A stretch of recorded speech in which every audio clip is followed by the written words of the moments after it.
Manakareny Madagasikara raha ny arena akibon'ny tany no resahina. Olana mipetraka nefa dia ireo mpampiasa vola vahiny no mitrandraka sy mahazo tombontsoa amin'izany. Misy ary ny hetsika tontosain'ny Vue Energy Exchange sy ny ministera misahana ny arena akibon'ny tany sy ny solika entina indrindra hanomezana vahana ireo mpandraharaha malagasy.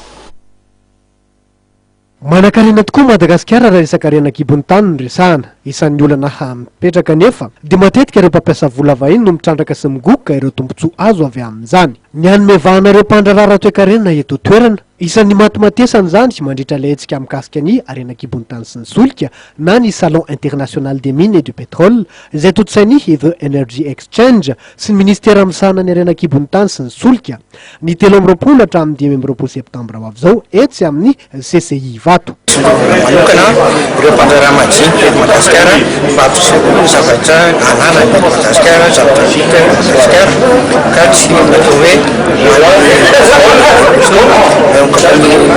indrindra amin'ny mine zany fa ireo mpisantsaka rehetra artisan eto Madagasikara manana ny anjara toerany ao anatin'izany. Sehatra iray ahafahana mifanakalo sy mamelanja ny tontolon'ny fitrandrahana arena akibon'ny tany ity salon ity. Anisan'ny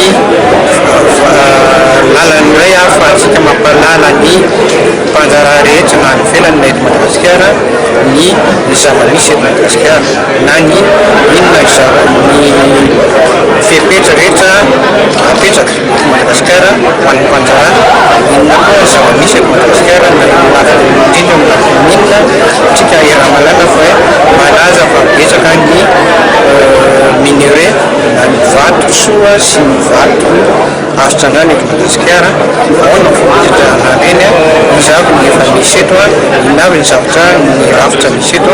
Trano eva manodidina 900 tazomin'ireo mpampiasa vola vahiny eto toerana ary ireo solon-tena mpanjakana no hita mandritry ny Salon International des Mines et du Pétrole.